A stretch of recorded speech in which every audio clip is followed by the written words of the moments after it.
नमस्कार। आज का क्लास जो है वास्तविक संख्याएं, रियल नंबर्स। वास्तविक संख्या जो है हम लोग जैसे परिमेय संख्या और अपरिमेय संख्या, परिमेय संख्या और अपरिमेय संख्याएं जो है उसका जो समूह होता है उसे हम वास्तविक संख्याएं कहते हैं। अब परिमेय संख्या के अंतर्गत हम लोग जो है प्राकृत संख्या, पूर्ण संख्या, पूर्णांक, सम संख्या, विषम संख्या, ऋण या अभाज्य संख्या और यौगिक संख्या जो है परिमेय संख्या के अंतर्गत पढ़ेंगे। ठीक है, जैसे ध्यान देंगे कि वास्तविक संख्याएं, वास्तविक संख्या वैसी संख्या जिसका वर्ग जो है कभी भी ऋणात्मक नहीं होता है। ठीक है, जैसे मैं कहूं कि -2 का वर्ग, ठीक है, तो -2 का वर्ग जो होगा वो होगा 4। ठीक है, आगे देख रहे हैं कि -3/2 लिख रहे हैं, इसका भी यदि वर्ग करते हैं तो क्या होता है कि -3/2 तो ये हो जाएगा 9/4। आप देख रहे हैं, हाँ, यहाँ पर ध्यान देंगे कि इस प्रकार से यदि कोई संख्या लिखल है रूट में -5, रूट के अंदर यदि माइनस लगा हुआ हो तो यह संख्या जो है वास्तविक संख्याएं नहीं है, वास्तविक संख्याएं नहीं है। यानी रूट के अंदर में माइनस यदि है तो वह संख्या जो है वास्तविक संख्या नहीं है। हाँ, देखेंगे बारी बारी से अब सभी संख्याएं देखेंगे। जैसे पहला परिमेय संख्याएं, रेशनल नंबर्स, वो ऐसी संख्याएं जिसे P/Q के रूप में लिखा जा सके उसे परिमेय संख्याएं कहते हैं। जहां P, Q पूर्णांक हो और Q ≠ 0। ध्यान देंगे यहाँ पर लिखा हुआ है कि Q ≠ 0 के बराबर हो, यानी Q 0 ना हो। यदि किसी संख्या में जैसे हम करें कि 3/0 तो इसका अर्थ इनफिनाइट होता है। ठीक है, यदि किसी भी संख्या में अगर 0 से हम भाग देते हैं तो अर्थ है इनफिनाइट हो जाता है। हाँ, इसके बाद आगे देखेंगे कि और P यदि 0 है तो उसके बटा में 1 लिखेंगे तो यहाँ पर जो है 0 आता है। ठीक है, इसीलिए 0/1 कर सकते हैं। तो हम कहेंगे कि 0 जो है मेरा परिमेय संख्याएं है। लेकिन आपको यदि इस प्रकार से कर दिया जाए कि 3/0 या 2/0 है ना, तो 3/0 यानी इनफिनाइट, 2/0 यानी इनफिनाइट। तो इस प्रकार से जो ये आ रहा है तो यह जो है परिमेय संख्याएं नहीं है। यहाँ देख रहे हैं आप इनफिनाइट आ रहा है, 2/0 इनफिनाइट आ रहा है, तो यह परिमेय संख्याएं नहीं है। हाँ, इसके बाद आगे बोला है कि P और Q में कोई उभयनिष्ठ गुणनखंड ना हो। हाँ, P और Q में कोई उभयनिष्ठ गुणनखंड ना हो 4/6। तो यहाँ पर देख रहे हैं कि 4 और 6 ये दोनों में उभयनिष्ठ गुणनखंड है। उभयनिष्ठ गुणनखंड का मतलब कि दोनों कटे, जैसे हम करेंगे इसमें भाई भागा 2 से, इसमें भी भागा 2 से, यानी दोनों में उभयनिष्ठ गुणनखंड 2 है और ये 2 दूना 4 और 3 दूना 6। इस प्रकार से हम जो है, इसलिए यहाँ जो लिखा है कि परिमेय संख्या सदैव सरलतम रूप में लिखी जाती है। सरलतम रूप यानी देखिए, सरलतम रूप, मानक रूप यानी छोटा रूप में लिखते हैं सदैव। जैसे 4/6 था, उसको क्या किया है हमने, दोनों में उभयनिष्ठ था, क्या था 2 उभयनिष्ठ है तो उसको हटा दिए है ना। लिखा यदि उभयनिष्ठ गुणनखंड हो तो उसे हटा दिया जाता है, सरलतम रूप में लिखा जाता है। ध्यान देंगे जैसे 2/3 तो ये सरलतम रूप है ना। यानी हम कहेंगे कि यह दोनों अंक का यदि मस है, हम करें कि 2 और 3 का मस यदि 1 है, मस यदि 1 है, 2 और 3 का मस 1 है तो वह संख्या सरलतम रूप में होगा। ठीक है, 2/3 दोनों का मस 1 है। हाँ, 1 के अलावा यदि जैसे 2 आ रहा था तो ये 4/6 है, तो 4/6 और इसका मस निकाल रहे थे तो 2 आ रहा है ना। 4 और 6 का मस 2 है, तो 2 है तो इसमें उभयनिष्ठ गुणनखंड 2 है और उसे हटाकर हमने 2/3 किया, तो ये आ गया सरलतम रूप में। और भी आप देखेंगे कि परिमेय संख्याएं का उदाहरण एग्जाम्पल समझेंगे। 0, 1, 2, -3, -5, 5/7, -3/5, 4/3, है ना, इत्यादि और भी इसका एग्जाम्पल है। प्राकृत संख्याएं, नेचुरल नंबर्स। गिनती की संख्या को प्राकृत संख्याएं कहते हैं। प्राकृत संख्या का समूह जो है n है, यानी इसे कैपिटल N से सूचित करते हैं। यानी n बराबर 1, 2, 3, 4, 5, 6, 7, 8, 9, 10, 11, 12, यानी गिनती की संख्या, जो हम गिनते हैं ना, उसके। और इसके बाद हम पढ़ेंगे पूर्ण संख्याएं, होल नंबर। यानी गिनती की संख्याओं में शून्य मिलाने से जो समुच बनता है उसे पूर्ण संख्याएं कहते हैं। पूर्ण संख्याओं का समुच W है, यानी इसे W से इंडिकेट करते हैं। W बराबर 0, 1, 2, 3, 4, 5, 6, 7, 8, 9, 10, 11, 12, etc। हाँ, चलिए यहाँ पर देखेंगे कि प्राकृत संख्याएं में देख रहे हैं कि 1 से स्टार्ट होता है।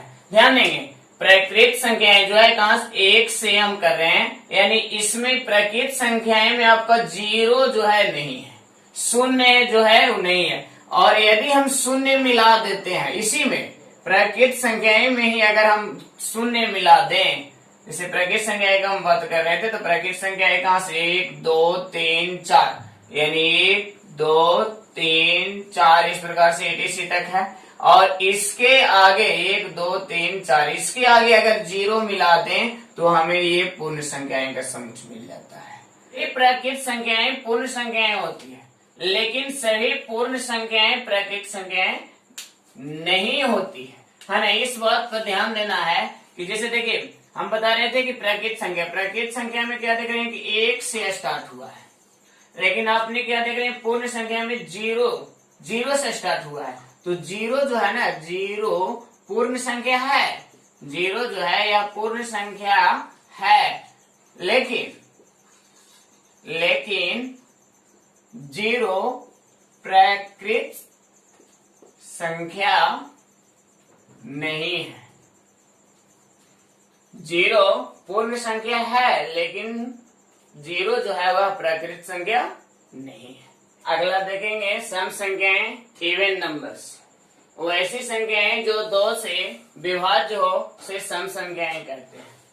सम संख्याएं का व्यापक रूप 2m होता है, जहां m एक प्राकृत संख्याएं हैं। एक एग्जांपल में 2, 4, 6, 8 etc।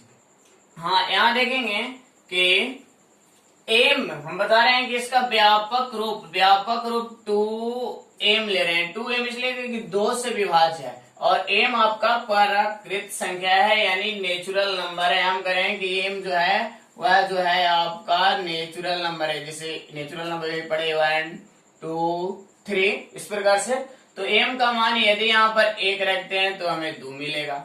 यदि m का मान यहाँ 2 रखते हैं तो क्या 4 मिल रहा है। यदि हम जो है m का मान 3 रख रहे हैं तो क्या मिल रहा है, 6 मिल रहा है। तो इसीलिए इसको व्यापक रूप या मानक रूप कहा गया है। सम संख्याएं का व्यापक रूप या मानक रूप 2m को कहा गया है। उसके बाद है विषम संख्याएं, ओड नंबर्स। वो ऐसी संख्याएं जो 2 से विभाज्य ना हो, जो 2 से विभाज्य ना हो उसे विषम संख्याएं कहते हैं। विषम संख्याएं का व्यापक रूप 2m-1 होता है ना। m जो है, जहां m एक प्राकृत संख्याएं हैं। एग्जाम्पल देखेंगे कि 1, 3, 5, 7 है ना, 9, 11, 13 etc। आप यहाँ देख रहे हैं कि 2m-1 है ना। क्या है, यहाँ पर हम बता रहे थे कि m जो है प्राकृत संख्या यानी m का मान जो उसी प्रकार से 1, 2, 3 है ना। आगे क्या कर रहे हैं कि m बराबर यदि हम 2 रख रहे हैं, m बराबर 2 रख रहे हैं तो क्या होगा कि 2 गुना 2 -1, तो 2 दूना 4 में से 1 घटेगा तो ये क्या मिला 3। तो इस प्रकार से हम देख रहे हैं कि 1, 3, 5, 7, 9, 11, 13 ये सभी जो है विषम संख्याएं हैं। हाँ, ये भी आपने क्या देखा, जो समझेंगे, थोड़ा सा बात को और समझेंगे कि सम और विषम में क्या देख रहे हैं कि पूरा जो अभी प्राकृत संख्या आपने देखा, नेचुरल नंबर देखा 1 2 3 4 5 6, है ना। तो इस प्रकार से क्या देख रहे हैं कि सम संख्याएं एक छोड़ कर आ रही है, जैसे पहला का छोड़ा तो ये 2 सम है, 4 सम है, यहाँ 6 सम है, और भी आगे अंक होगा, जैसे मैं कहूं कि यहाँ 7, यहाँ 8 है, यहाँ 9 है, यहाँ 10 है, इस प्रकार से। तो देखिए इसको एक छोड़िए और ये इस प्रकार से, ठीक है। आगे आपने क्या देख रहे हैं कि विषम संख्या, विषम संख्या 1 3 5 7 9, है ना। तो 1 3 5 7 9 विषम संख्या, और सम संख्या 2 4 6 8 10, यानी प्राकृत संख्या जो हम बताए उसमें से जो है पहला जो लिखते हैं तो विषम होता है, दूसरा सम, एक विषम दूसरा सम, एक विषम अगला सम, समझ में आ रहा है। और यहाँ पर देख रहे हैं व्यापक रूप यानी मानक रूप समझ रहे हैं, सम संख्या में 2m, और विषम संख्या का व्यापक रूप या मानक रूप पूछे तो 2m minus 1, 2m minus 1। m क्या है? m जो है प्राकृत संख्या है, जो जिसको हम बता रहे थे, m जो है आपका प्राकृत संख्या है। कहीं भी जैसे मैंने यहाँ लिख दिया कि m जो है एक प्राकृत संख्याएं है। चले तो ध्यान देंगे। अब इसमें एक चीज और है कि कुछ कुछ बच्चे इंग्लिश वर्ड में समझ गलत करते हैं कि सम का इंग्लिश, तो सम के जो इंग्लिश होता है सम इवन, EVEN, है ना, और विषम, विषम का इंग्लिश में बोलते हैं ऑड। तो हम इस प्रकार से बताते हैं कि जैसे सम 2 है, 2 अंक है, एगो स है एगो मैं है, तो इसके लिए 4 याद रखना, 2 के 4 और 3 के 3, यहाँ देखिए बी सम मैं 3 तरह के मिलके बन रहा है, तो यहाँ O D D 3 के 3 है और 2 के 4, बस इस प्रकार से ध्यान। इसके बाद देखिए अभाज्य या रूट संख्याएं, प्राइम नंबर्स, 1 से बड़ी वे सभी प्राकृत संख्याएं जो एक और स्वयं के अलावा किसी अन्य संख्याएं से विभाज्य न हो। जैसे में देख रहे हैं एग्जाम्पल में 2 3 5 7 11 17 19 etc, है ना। क्या देख रहे हैं कि एक और स्वयं के अलावा, जैसे मैं कह रहा हूं कि इसमें से कोई भी एक अंक उठा लिए 19, तो 19 जो है स्वयं से, जैसे एक से विभाज्य है और स्वयं से, ये दो ही से विभाज्य है ना। उसके बाद आप देख रहे हैं भाज्य संख्याएं या यौगिक संख्याएं बोलते हैं हम उसको, कंपोजिट नंबर्स, यानी एक से बड़ी वे सही प्राकृत संख्याएं जो एक और स्वयं के अलावा किसी अन्य संख्याएं से भी विभाज्य हो, से भी विभाज्य हो, है ना। अथवा वैसे करें वैसी संख्याएं जिसका 2 यानी 2 से अधिक गुणनखंड हो, 2 से अधिक गुणनखंड हो, जैसे हम करें 4 6 8 10, जैसे यहाँ पर आप देख रहे हैं 4 का गुणनखंड जो है 4 जो है 1 से भी विभाज्य हो रहा है, 2 से भी विभाज्य हो रहा है और 4 से भी विभाज्य, यानी 2 से अधिक गुणनखंड हो रहा है ना। जैसे हम करें 6 से विभाज्य, 6 जो है 1 से विभाज्य हो रहा है, और इसके बाद 2 से भी विभाज्य हो रहा है, 3 से भी विभाज्य हो रहा है और स्वयं अपने से भी विभाज्य हो रहा है ना। विभाज्य कहने का मकसद कि भागा उसमें लग जाए। जैसे देखिए हम कहें कि 4, यहाँ पर आपने देखा 6 2 से विभाज्य, यानी 2 से भागा इसको लगाए तो 2 3 6 पूरे कट जाए। विभाज्य जो है एक शब्द आ रहा है विभाज्य, समझ में यदि नहीं आया होगा तो बात को समझेंगे कि जैसे 2 से हम भागा लगा रहे हैं 6 में, तो ये पूरे कट गया, तो हम कहेंगे कि 2 से भी 6 विभाज्य है ना। तो इसी प्रकार से अब देखिए कि यहाँ पर परिभाषा देख रहे हैं कि दोनों की परिभाषा में कोई एकदम अभाज्य संख्या का अगर परिभाषा याद कर लिए तो भाज्य का भी याद हो जाएगा। जैसे देखिए एक से बड़ी वे सही प्राकृत संख्याएं जो एक और स्वयं के अलावा किसी अन्य संख्याएं से भी विभाज्य हो, और बस इसमें क्या कहना है कि एक से बड़ी वे सही प्राकृत संख्याएं जो एक और स्वयं के अलावा किसी अन्य संख्याएं से विभाज्य न हो। बस अभाज्य संख्या या रूट संख्या कहे तो बस उसमें क्या है कि अपने आप स्वयं यानी हम करें एक और स्वयं के अलावा दूसरी से अगर विभाज्य ना हो रहा है तो अभाज्य है। एक और स्वयं के अलावा कोई दूसरा अंक भी उसे काट दे रहा है। जैसे हम उठा लिए हैं यहाँ पर 14, ठीक है, हम बात कर रहे हैं 14 का।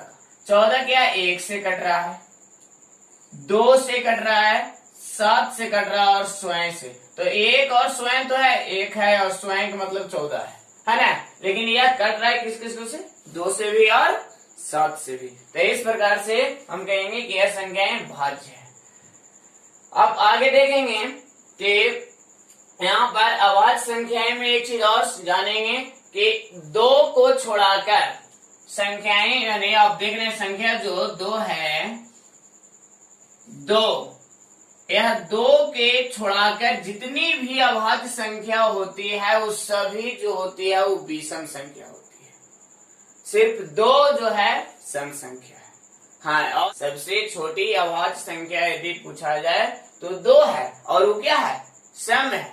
अगर बाद जितनी भी अभाज्य संख्या है जैसे 3, 5, 7, 11, 13 ये सब विषम है ना। अभी विषम की परिभाषा बताएगी जो 2 से ना कटे, जो 2 से विभाज्य ना हो। और आगे देख रहे हैं उसी में कि भाज्य, तो इसके अलावा जैसे यहाँ के जो मिल रहा है, जैसे 2 के बाद 3 है और यहाँ पर देखिए 4 नहीं है तो 4 भाज्य में चला गया है ना। यहाँ अब फिर इसके बाद देख रहे हैं 5 के बाद यहाँ 6 नहीं है तो 6 क्या है, भाज्य है। तो आप देख रहे हैं कि अभाज्य और भाज्य में दोनों में बहुत करीबी मामला है। अगर अभाज्य की परिभाषा याद कर लिए हैं तो भाज्य भी आसानी से याद हो जाएगा। अभाज्य में बस ये ध्यान रखना कि अपने और स्वयं के अलावा दूसरा से न कटेगा, अन्य संख्याएं से न कटे, अन्य संख्या से भागा लगाएं तो न कटे तो अभाज्य है, और अन्य संख्या से यदि भागा लगा दे रहे हैं तो वह क्या है, भाज्य है।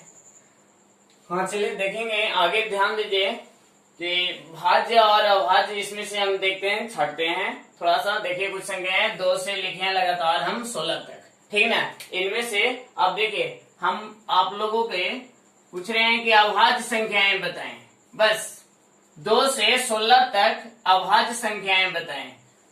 तो अभाज्य संख्याएं जो होगी वह कौन कौन होगी, ठीक है। देखिए 2, 3, 5, 7, 11, 13।